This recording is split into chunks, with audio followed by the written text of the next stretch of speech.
Capitalism discourages creativity by prioritizing profit over innovation. Many of these transformative innovations in modern history were born from public funding, not private enterprise. These innovations often emerged from university research labs and government grants, where the primary goal was advancing knowledge and improving society, not generating profit. Yet once these breakthroughs enter the private sector, corporations frequently repurpose them to prioritize shareholder value over customer benefits and exploiting public investment for private gain. One of the most well-known publicly funded innovations is the internet. The internet began as a U.S. Department of Defense project through ARPANET in 1960s, funded by the Advanced Research Projects, ARPA, now DARPA. The goal was to create a decentralized communication system for national security. This is then exploited by the private sector. Companies like Amazon, Google, and Facebook have built trillion-dollar empires on this publicly funded technology. However, their focus on ad revenue and data monetization has led to widespread privacy concerns and misinformation. These corporations have reaped enormous profits without reinvesting proportionally in public infrastructure or addressing the societal costs they've created. Which brings us to GPS. GPS was created by the US military in the 1970s using billions of taxpayer dollars. The system was later available for civilian use in the 1980s. Today, companies like Uber and Lyft rely on GPS for their business models. Despite profiting immensely, these companies exploit their workers, classifying drivers as contractors to avoid providing benefits, while funneling profits to shareholders. Do you know what other company uses GPS? Tesla, an electric vehicle technology. Tesla benefited from a $465 million loan from the U.S. Department of Energy's Advanced Technology Vehicles Manufacturing Program in 2010. Additionally, foundational research in battery technology, electric motors, and infrastructure was funded by billions of DOE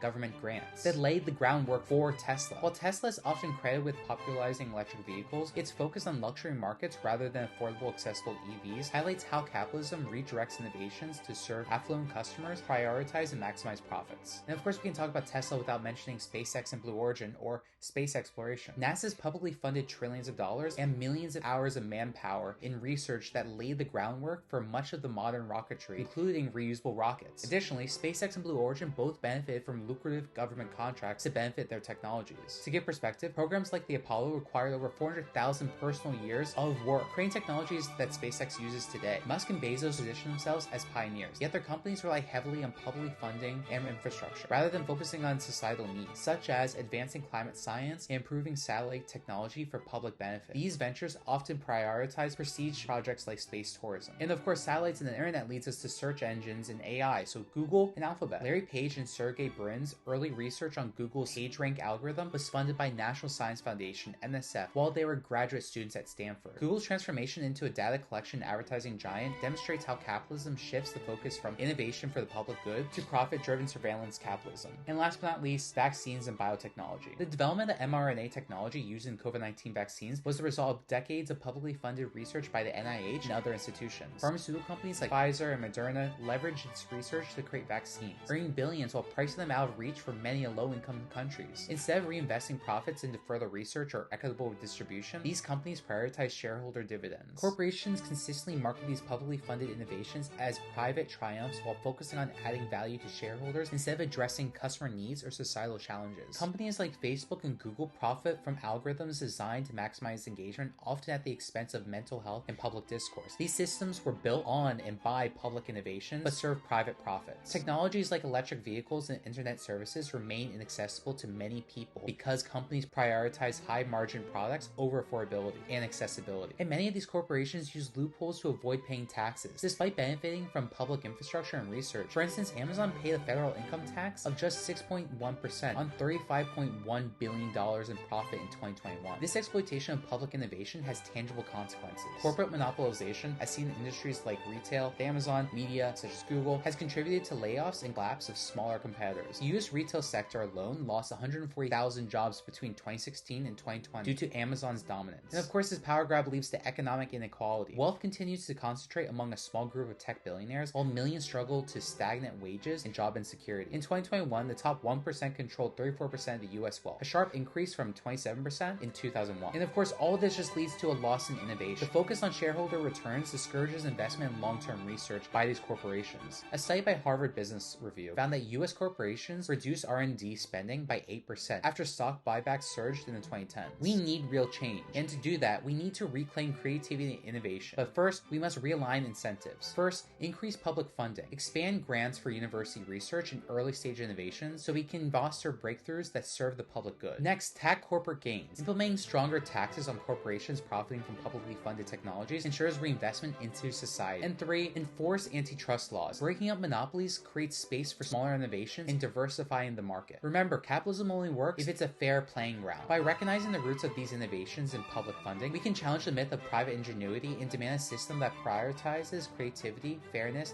and the value for everyone, not just shareholders.